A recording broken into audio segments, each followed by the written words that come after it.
தாமிரபரணி தீர்த்தங்களின் அதிபதி சிங்கம்பட்டி மகாராஜா TNS முருகதாஸ் தீர்த்தபதி அவர்களின் 1ஆம் ஆண்டு நினைவேந்தல் நிகழ்ச்சி சென்னை வாழ் நெல்லை மக்கள் நல சங்கத்தின் சார்பில் மிக சிறப்பாக நடந்தேறியது. ராஜா வாழ்ந்த வரலாறு என்ற தலைப்பில் திரு கே. தாயுமான சுந்தரம் அவர்களும், ராஜாவின் குணநலன்கள் என்ற தலைப்பில் எழுத்தாளர் முத்தாலங்குறிச்சி காமராசு அவர்களும், ராஜா ஒரு ஆன்மீக அருளாளர் என்ற தலைப்பில் முனைவர் கவிஞர் திரு கோ. கணபதி சுப்பிரமணியன் அவர்களும், ராஜா ஒரு தேர்ந்த இலக்கியவாதி என்ற தலைப்பில் திரு கீழப்பாவூர் சண்முகையா அவர்களும் உரையாற்றினர். உரையஞ்சலி வழங்கிய நால்வரும் 4 கோணங்களில் பேசியது முக்கியமாக இருந்தது. இந்திய நாட்டின் பட்டம் கட்டப்பட்ட கடைசி மன்னரான ராஜாவுக்கு சென்னையில் திருவுருவச் சிலை மற்றும் மணிமண்டபம் அமைக்க அரசுக்கு வேண்டுதல் வைக்க வேண்டும் என்று பங்கேற்ற அறிஞர்கள் தெரிவித்தனர். சிங்கம்பட்டியை சார்ந்தவரும் மயிலோசை மற்றும் மயூரி டிவி நிர்வாக இயக்குநருமான திரு ஆறுமுகநயினார் நன்றியுரையாற்றினார். அதாவது சின்ன வயசுல இருந்தே ஒரு கதை சொல்லுமா அப்படின்னு அம்மாட்டையோ இல்ல அப்பாட்ட இல்ல பொதுவா அம்மாட்ட கேட்டோம் அப்படின்னா, இல்ல பாட்டிகிட்ட கேட்டோம் அப்படின்னா, ஒரு ஊர்ல ஒரு ராஜா இருந்தாரு அப்படின்னு ஆரம்பிப்பாங்க. சோ நமக்கு அப்படியே அந்த கற்பனை திறன் அப்படி தெரியும். சோ ராஜா கதைகள்னாலே ஒரு பிரம்மாண்டம் நமக்கு தெரியும். சோ அப்படிப்பட்ட அந்த கதையில பாத்தீங்கன்னா, நான் ஒரு 2 வருஷத்துக்கு முன்னாடி அப்படி ஒரு ராஜாவை நேராவே பார்த்தேன். ஒரு பிரமிப்பு இருந்தது. ஒரு பாராட்டு விழா நடந்துச்சு சென்னையில தேனாம்பேட்டையில காமராஜர் அரங்கத்துல. அந்த சேரியட் வண்டியில அவர் இறங்கி அந்த கம்பீரமா அந்த கிரீடம் அந்த ராஜா உடையில பார்க்கும்போது ஒரு புல்லரிச்சுது அப்படின்னு சொல்லணும். அப்படி ஒரு ராஜாவை நான் பார்த்தேன். சோ நார்மலா ராஜா எப்படிங்க இந்த காலத்துல நீங்க பாத்திருப்பீங்க அப்படின்னா, ஜமீன் இத பார்க்க முடிஞ்சது. ஜமீன் அப்படின்னாலே எல்லாரும் என்ன சொல்லுவாங்கன்னா, என்னங்க ஜமீன் நிறைய பேர் இருந்தாங்க, அவங்க என்ன ரொம்ப வேட்டையாடுதல ரொம்ப இதா இருப்பாங்க, என்ன வேட்டையாடுவாங்க, மிருகங்களையும் வேட்டையாடுவாங்க, சிலவங்க பெண்களை கூட வேட்டையாடுவாங்க அப்படின்லாம் சொல்றது உண்டு வழக்கா. ஆனா நம்ம ராஜா வெறும் ராஜா மட்டும் இல்ல, மகாராஜா அப்படின்னு ஊர் மக்கள் மட்டும் இல்ல, ஒட்டுமொத்த மாவட்டத்தில் உள்ள எல்லாராலையும் அழைக்கப்பட்டவரு. அது மட்டும் இல்லாம அவர் பேர்லயே இருக்கிற அந்த தீர்த்தபதிங்கிறது அந்த தீர்த்தங்களின் அதிபதினு சொல்லுவோம். இப்போ தாமிரபரணி உருவார பான தீர்த்தமா இருக்கட்டும், இல்ல அக்னி தீர்த்தமா இருக்கட்டும், கல்யாண தீர்த்தம், நிறைய தீர்த்தங்கள் இருக்கு. அந்த தீர்த்தங்களுக்கு எல்லாம் ஒரு அதிபதியா விளங்கியவர். யாரை பத்தி சொல்றேன்னு உங்களுக்கு தெரிஞ்சிருக்கும். சிங்கம்பட்டி மகாராஜா திரு TNS முருகதாஸ் தீர்த்தபதி அவர்கள் காலமாயி 1 வருடங்கள், அதாவது 26 மேல அவரு மறைஞ்சாரு போன வருஷம். சோ அவரோட நினைவேந்தல் நிகழ்ச்சி தான் நம்ம இப்போ இருக்கோம். அவர் நிறைய சொல்லலாம். அதாவது அவரோட வரலாறு நிறைய பேருக்கு தெரியும். அவர் இறந்த பிறகும் நிறைய பேருக்கு இன்னும் தெரிய ஆரம்பிச்சது. அதுக்கு முன்னாடி ஏறக்குறைய 4-5 வருஷத்துக்கு முன்னாடி திரைப்படமா ஒரு படம் வந்தது, எல்லாத்துக்கும் தெரிஞ்சிருக்கும். சீமராஜா அப்படின்னு ஒரு படம். அந்த சிங்கம்பட்டி சமஸ்தானத்தை வச்சு அதுல சின்ன ஒரு கருவா எடுத்து பண்ணிருப்பாங்க. அது வந்ததுக்கு அப்புறம் அந்த டிவில ஒளிபரப்பப்பட்டதுக்கு அப்புறம் நிறைய பேர் அதை பத்தி பேச ஆரம்பிச்சாங்க. ராஜாட்டே பேட்டி எல்லாம் எடுத்த அளவுக்கு இருந்துச்சு. அதுல ஒரு டயலாக் ஒரு இது வரும், அதாவது 3 வயசுலயே பட்டம் கட்டப்பட்டவர் அப்படின்னு ஒரு குழந்தையை காமிப்பாங்க. சோ அதே மாதிரிதான் நம்ம ராஜாவும் 1934 அவரோட 3வது வயசுலயே பட்டம் கட்டப்பட்டு ஏறக்குறைய 89 வயசு வரைக்கும் ராஜாவே மறைஞ்சாரு. இதுக்கு இடையில 1950ல பாத்தீங்கன்னா ஜமீன் ஒழிப்பு முறையில அவரோட சொத்துக்கள் எல்லாம் அரசுடைமையாக்கப்பட்டது. ஏறக்குறைய 74,000 ஏக்கர் நிலம் அரசுடைமையாக்கப்பட்டால் கூட மக்கள் மனசுல எப்போதுமே ராஜாவாவே இருந்து மறைஞ்சாரு. சிங்கம்பட்டி ராஜாவினுடைய வாழ்ந்த வரலாறு சொல்லணும்னா, அவர் 1931 பிறந்து 2020 வரை சுமார் 89 ஆண்டுகள் வாழ்ந்த வாழ்க்கையினுடைய அத்தனை நாட்களும் வரலாற்று சுவடுகள் பதிந்ததுதான் என்று நான் கூறுவேன். அந்த வரலாற்று சுவடுகளிலே வைரம் பதித்தார் போன்று சில நிகழ்வுகள், சில தகவல்களை உங்கள் மத்தியிலே, அந்த பதிவுகளை உங்கள் மனதிலே பதிய வைக்க வேண்டும் என்று நான் விரும்புகின்றேன்.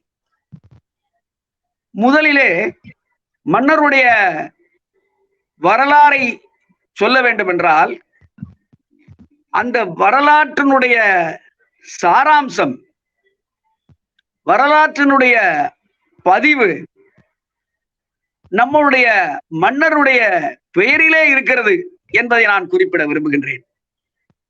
TN அந்த ரெண்டுக்கும் ஒரு சிக்னிபிகண்ட், ஒரு குறிப்பிடத்தக்க பொருள்கள் புதிந்திருக்கின்றன. அதே மாதிரி தீர்த்தபதி, இந்த மூன்றையும் முதலிலே நான் கூறலாம் என்று ஆசைப்படுகிறேன். டி என்பது தென்னாட்டு வேங்கை, சவுத் இந்தியன் டைகர்ஸ், தென்னாட்டு புலி என்றும் சொல்லலாம். நினைவஞ்சலி அப்படின்னு சொல்லிட்டு ஒரு முக்கியமான பிரமுகருக்கு நினைவஞ்சலி சொல்லிட்டு யாரோ தெரியாத ஆட்கள் வச்சு பேசுவாங்க. அதுல வந்து எந்த ருசிகரமே இருக்காது. ஆனா தாய்மானவன் ஐயா வந்து அந்த அவர் இலங்கைக்கு கூட்டிட்டு போனதுல இருந்து அவர் கூட பகிர்ந்ததுல இருந்து எல்லா விஷயங்களும் பேசும்போது ரொம்ப பெருமைப்பா இருந்தது. ஏன்னா எனக்கு தெரியாத விஷயங்கள், நிறைய விஷயங்கள் வந்து அவர் சொன்னாரு. நான் ராஜா கூட வந்து ஒரு கிட்டத்தட்ட 2010 இருந்து நான் பழகிட்டு இருக்கேன். எனக்கு முன்னாலே பழகின ஜாமான்கள்லாம் அங்க இருக்கிறாங்க.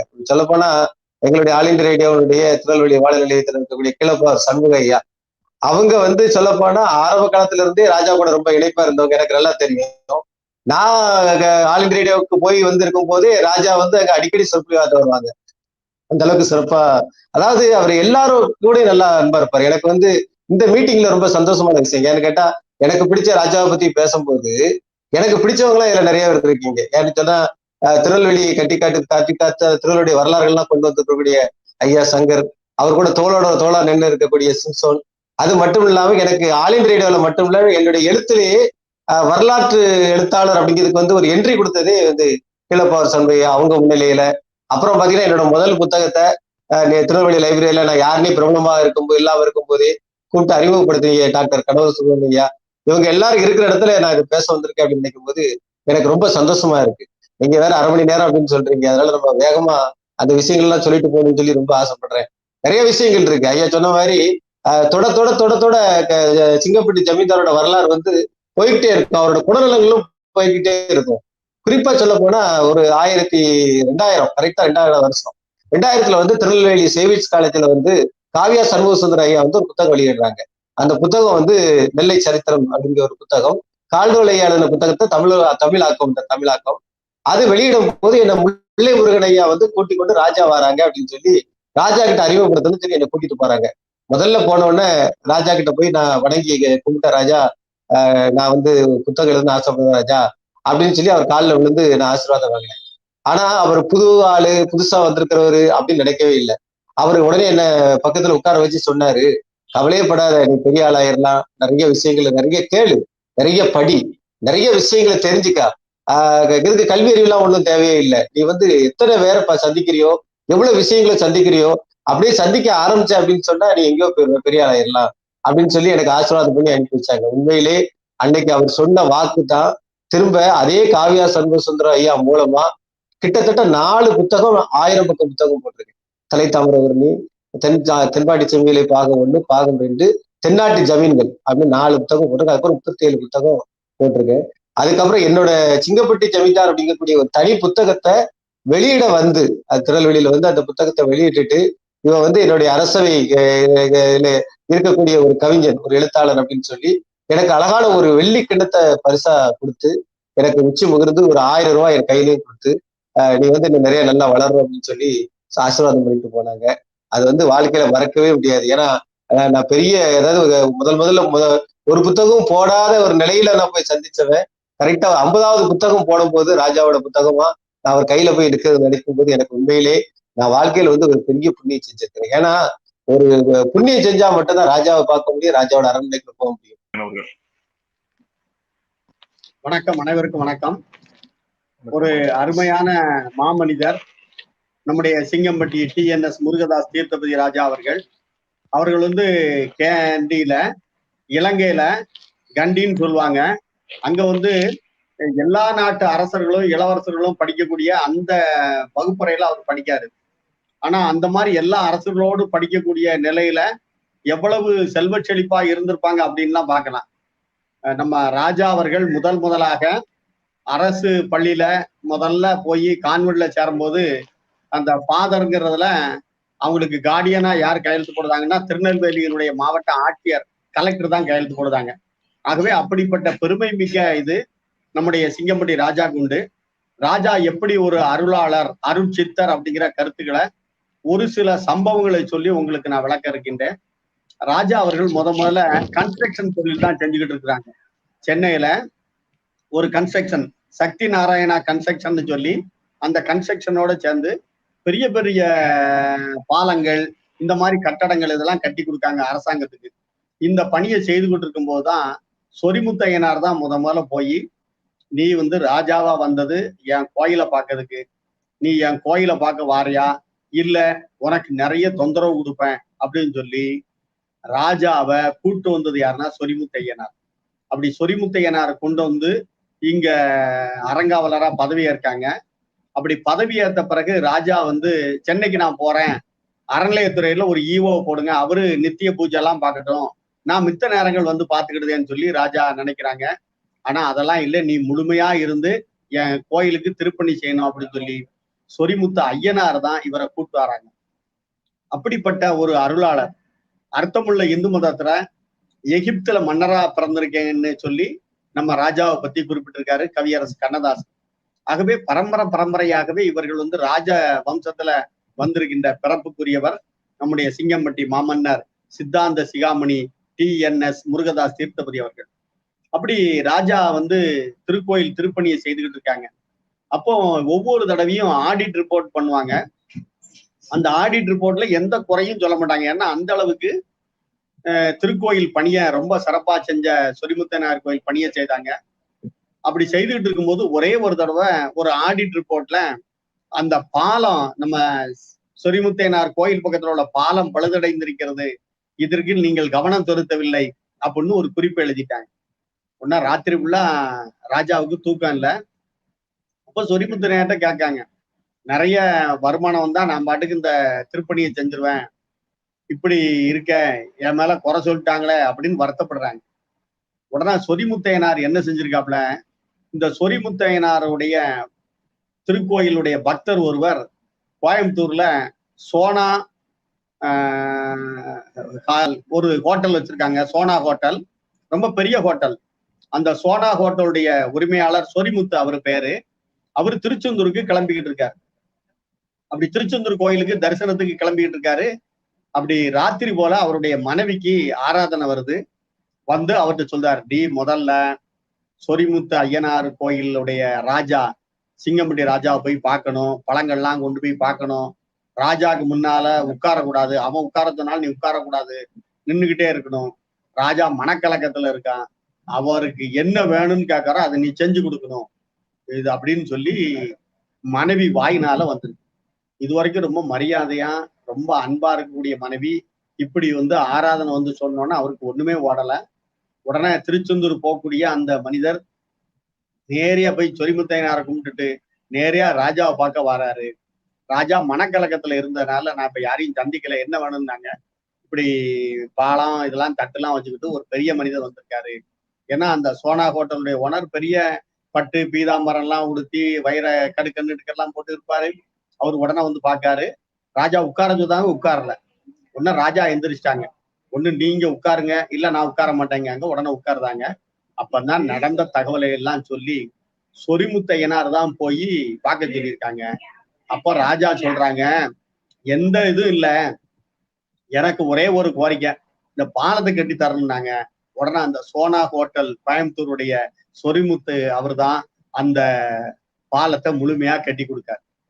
ஒரு மிகச்சிறந்த எழுத்தாளராக, உழைப்பால் உயர்ந்த மிகச்சிறந்த படைப்பாளியாக நம்முடைய நெல்லை பெருமையினை உலகமெல்லாம் பரவும் வகை செய்து கொண்டிருக்கக்கூடிய என்னுடைய அன்பு சகோதரர் முத்தாளங்குறிச்சி காமராஜ் அவர்களே, பாளையங்கோட்டையிலே இருந்து கொண்டு நம்முடைய திருநெல்வேலியினுடைய புகழ் பாடும் வானம் பாடியாக மிகச்சிறந்த கவிஞராக திகழக்கூடிய என்னுடைய அன்பு சகோதரர் கணபதி சுப்பிரமணியம் அவர்களே, உங்கள் அனைவருக்கும் என்னுடைய இதயம் பூரித்த வாழ்த்துக்களையும் வணக்கங்களையும் நான் தெரிவித்துக் கொள்கின்றேன்.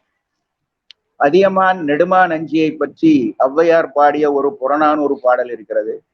ஔவையார் அதியமான் நெடுமான் அஞ்சியை பார்க்க செல்கிறார். முதல் நாள் போய் பார்க்க செல்கிறார்.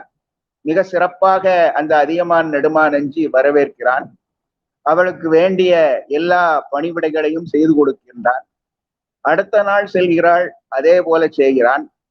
அடுத்து செல்கிறாள், பல பேரோடு அழைத்து கொண்டு செல்கிறாள். இப்படி தொடர்ந்து நடைபெற்று கொண்டே இருக்கிறது. ஔவைக்கு ஒரே ஆச்சரியம், என்னடா இது, ஒரு விருந்தினரை உபசரிக்கின்ற பொழுது முதல் நாள் நன்றாக உபசரிப்பார்கள், அடுத்த பிறகு உபசரிப்பார்கள், அதன் பிறகு அந்த உபசரிப்பில் அந்த வரவேற்பில் மாற்றம் வரும். ஆனால் எந்த விதமான முகமும் கோணாமல் இப்படி ஒருவன் நம்மை உபசரிக்கிறானே என்று எண்ணிக்கொண்டு அந்த அதியமான் நெடுமானஞ்சியை பற்றி ஔவையார் பாடுகிறார். ஒரு நாள் செல்லலம், இருநாள் செல்லலம், பல நாள் சென்று பலரோடு பழகினும் தலைநாள் போன்ற விருப்பினன் மாதோ அணிபூன் அணிந்த யானை இயல்தேர் அதியமான் என்று சொல்கிறார். இந்த பாடல் என்பது நம்முடைய ராஜாவுக்கு மிக மிக பொருந்தும். நான் சொல்வது உண்மை, வெறும் புகழ்ச்சி அல்ல. ராஜாவை நாம் முதல் நாள் சந்திக்கின்ற பொழுது ராஜா நம்மை எப்படி நடத்தினார்களோ அதில் ஒரு துளி அளவு கூட வேறுபாடு இல்லாமல் கடைசி நாள் வரை நம்மை அவர்கள் அப்படி நடத்தி காட்டியிருப்பார்கள். அப்படிப்பட்ட ஒரு மகத்தான மனிதர் அவர். நான் அடிக்கடி சொல்லுவேன், நம்முடைய தாமிரபரணி நதி ஜீவ நதியாக ஓடிக்கொண்டிருக்கிறது என்று சொன்னால் அதற்கு காரணம் நம்முடைய ராஜா அவர்கள்தான். இலர் பலராகிய காரணம் நோற்பார் சிலர் பலர் நோலாதவர். ஏன் இல்லாதவர்கள் அதிகமாக இருக்கிறார்கள்? இருக்கின்றவர்கள் ஏன் குறைந்து கொண்டே இருக்கிறார்கள்? அறிவு அதிகம் உள்ளவர்கள் குறைவாக இருக்கிறார்கள், அறிவில்லாதவர்கள் அறிவிலிகள் அதிகமாக இருக்கிறார்கள். இப்படி நாம் கேட்டுக்கொண்டே சென்றோம் என்றால் அதற்கு திருவள்ளுவர் விடை சொல்கிறார், இலர் பலராகிய காரணம் நோற்பார் சிலர் பலர் நோலாதவர் என்று சொல்லுவார். அந்த நோன்பை செய்யக்கூடியவர்கள் மிகச் சிலராகத்தான் இருப்பார்கள், ஆனால் அது பலருக்கும் நன்மை தரும். நமக்கெல்லாம் தெரியாது. ஏனென்று சொன்னால் இதற்கு முன்பு பேசியவர்கள் எல்லாம் சொன்னதை போல நான் இப்படிப்பட்டவன், என்னிடம் இந்த ஆற்றல் இருக்கிறது, என்னால் இதை செய்ய முடியும் என்று எப்பொழுதும் ராஜா தன்னை விளம்பரப்படுத்தி கொண்டதே கிடையாது. அவர் குணமென்னும் குன்றேறி நின்ற வாழும் சித்தர். ஒரு சித்தர் என்பவர் எல்லாவற்றையும் அறிந்திருப்பார், எல்லாவற்றையும் தெரிந்திருப்பார். ஆனால் நான் தான் செய்தேன் என்பதை எப்பொழுதும் அவர் சொல்லி காட்ட மாட்டார். அப்படி வாழ்ந்து மறைந்தவர் தான் நம்முடைய ராஜா அவர்கள். அவர் தினசரி காலையில் 4:30 மணியிலிருந்து 6 மணி வரை அந்த தாமிரபரணியினுடைய தலை கோயிலினுடைய தலைமகனாக திகழக்கூடிய ராஜா அவர்கள் தினசரி அவர்கள் செய்தார்களே, நோன்பு நோற்றார்களே, அந்த நோன்பின் விளைவுதான் இந்த தாமிரபரணி என்பது வற்றாத தாமிரபரணியாக, இங்கே வளம் கொளிக்கும் தாமிரபரணியாக வந்து கொண்டே இருக்கிறது. நெல்லுக்கு இறைத்த நீர் வாய்க்கால் வழியோடி புல்லுக்கும் ஆங்கே புசியுமாம், தொல்லுலகில் நல்லார் ஒருவர் உளரேல் அவர் பொருட்டு எல்லாருக்கும் பெய்யுமழை என்று சொன்னதை போல ஒரு நல்லவர், நல்ல மனிதர், ஒரு அற்புதமான ஒரு மகத்தான மனிதர், அவரை நாம் எண்ணி இந்த நிகழ்ச்சியை இப்பொழுது நாம் நடத்தி கொண்டிருக்கின்றோம். தங்களுடைய அனுபவங்களை எல்லாம் சொன்னார்கள். இப்பொழுது ஒரு தேர்ந்த இலக்கியவாதி மகாராஜா என்று நான் பேச வேண்டும். நான் 2000 ஆண்டு, ஏறத்தாழ ஒரு 21 ஆண்டுகளாக ராஜாவோடு எனக்கு பழக்கம் உண்டு. நம்முடைய திருநெல்வேலி சீமையிலே இந்த நம்முடைய ராஜாவை போல 18ஆம் நூற்றாண்டில் இருதாலய மருதப்ப தேவர், இருதாலப்ப மருதப்ப பாண்டியன் என்று ஊற்றுமலையினுடைய ஜமீன்தாராக திகழ்ந்தவர். அவர் ஏறத்தாழ 50க்கும் மேற்பட்ட புலவர்களை ஆதரித்தவர். ஊவே சாமிநாத ஐயர் தன்னுடைய என் சரித்திரம் என்கின்ற நூலில் இந்த இருதாலய மருதப்ப தேவரை பற்றி ஒரு 8 பக்கங்கள் எழுதியிருக்கிறார். அப்படிப்பட்ட ஒரு மகத்தானவர். காவடி சிந்து பாடிய அண்ணாமலை ரெட்டியார் அவர்களை ஆதரித்தவர் அவர்கள். அதுபோல நன்னூலுக்கு விருத்தி உரை தந்த நமச்சிவாய புலவரை ஆதரித்தவர். இந்த வழியில் வந்தவர் என்னுடைய வகுப்பு தோழர் மதிப்பிற்குரிய முரளிராஜா அவர்கள்தான் என்னை முதலாக நம்முடைய தீர்த்தபதி ராஜா அவர்களிடம் அறிமுகம் செய்து வைத்தார்கள். ஒரு நாள் என்னை அழைத்து சென்றார்கள். அழைத்து சென்று நான் அந்த தோற்றத்தை பார்க்கின்ற பொழுதே அவருக்கு நான் அடிமையாகிவிட்டேன். எத்தனையோ ஜென்மங்கள் காத்திருந்து ஒரு குருவை தேடி செல்லக்கூடிய சீடனை போல அவருடைய அந்த அருள் பார்வையை பார்க்கின்ற பொழுது காதலாகி கனிந்து கசிந்து அவர் பேசுகின்ற அந்த பேச்சை கேட்கின்ற பொழுது என்னையும் அறியாமல் என்னுடைய இதயத்தை அவருடைய காலடியில் வைத்து அவருக்கு வழிபாடு நிகழ்த்தக்கூடிய ஒரு அடியவனாக மாறி போனேன். வணக்கம். அதாவது கிட்டத்தட்ட ஒரு 3 மணி நேரம் நிகழ்ச்சி. இத நெல்லை டாக்ஸ், அதாவது சென்னை வாழ் நெல்லை மக்கள் திரு சங்கர்மணி மற்றும் வழக்கறிஞர் சாலமன் ஒரு நிறைய நிகழ்ச்சி கிட்டத்தட்ட ஒரு 1 வருஷத்துக்கு மேல இந்த நிகழ்ச்சியை பிரமாதமா கொண்டு போயிட்டு இருக்காங்க. நிறைய நிகழ்ச்சிகள் வந்து இந்த நிகழ்ச்சியில் வாயின் மூலமா நேரடியாக நம்ம ஒரு காலகட்டங்கள்ல நம்ம மயிலோசை இணைந்து மயூரி டிவி இணைந்து அவங்களோட பயணம் செய்து வருகிறோம். இந்த மாதிரி சூழ்நிலையில இன்னைக்கு சிங்கம்பட்டி ராஜாவோட நினைவஞ்சலி, முதலாம் நினைவஞ்சலியில வந்து திரு தாயுமானவர் திரு எனது அன்பு சகோதரர் கணபதி சுப்பிரமணியம், திரு முத்தாலங்குறிச்சி காமராஜ், திரு கிளப்பா சண்முகையா 4 பேரும் அருமையா பேசினாங்க. இந்த மாதிரி மணிமண்டபம், சென்னையில் சிலை, இந்த மாதிரி நிறைய விஷயங்கள் பேசப்பட்ட இந்த விஷயத்துல நீங்க செய்ய வேண்டிய ஒரே விஷயம் என்னன்னா,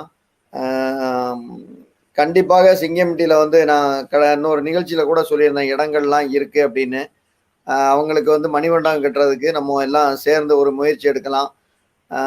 தாய்மானவர் சுந்தரங்கத்துக்கு வந்து நிறைய ஆட்கள் ராஜாவோட நெருங்கி பழகின ஆட்கள் தெரியும்.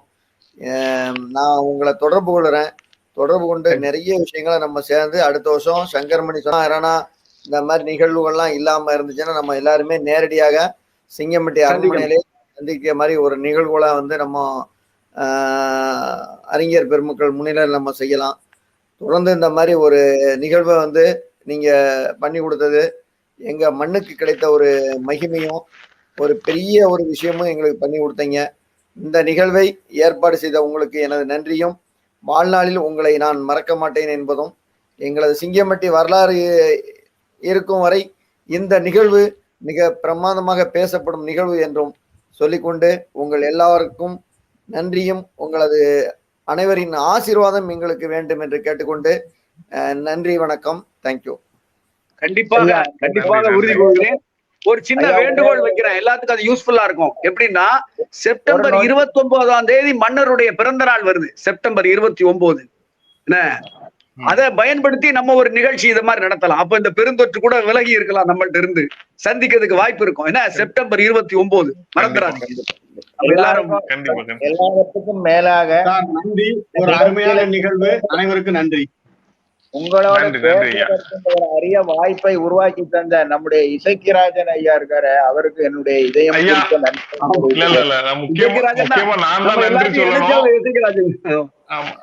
பாலை இசைக்கிராஜன், எழுத்தாளர் பாலை இசைக்கிராஜன் ஐயா அவர்களுக்கு மிக்க நன்றி. அது நிறைய பேர்கிட்ட பேசுனதுல அவரை மறந்துட்டேன். ரொம்ப நன்றி ஐயா. முக்கியமா கணபதி சுப்பிரமணிய ஐயாவுக்கு வந்து ரொம்ப நன்றி சொல்லணும். ஏன்னா ஒரு 2-3 ஜூம் மீட்டிங்ல நம்மளை இணைச்சி நிறைய பேரை நமக்கு ஒரு அறிமுகம். இப்போ தாய்மானவர் ஐயாலாம் வந்து நம்ம பார்த்திருக்கோம் ஆடியோ மாசையில, பட் நெருங்கி பழகல. இந்த நிகழ்வுகள் மூலம் உங்ககிட்ட பேசுனது ரொம்ப நன்றி.